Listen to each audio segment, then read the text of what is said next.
Приветствую всех!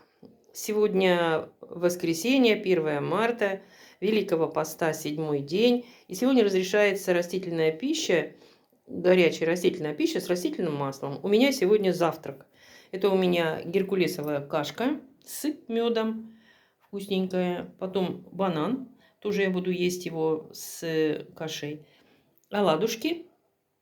Я оладьи делала по постному рецепту с дрожжами. Ну, вот я люблю горелые, они получаются гореленькие.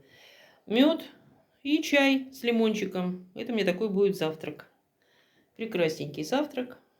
Ну, а на обед у меня будет вчерашний борщ.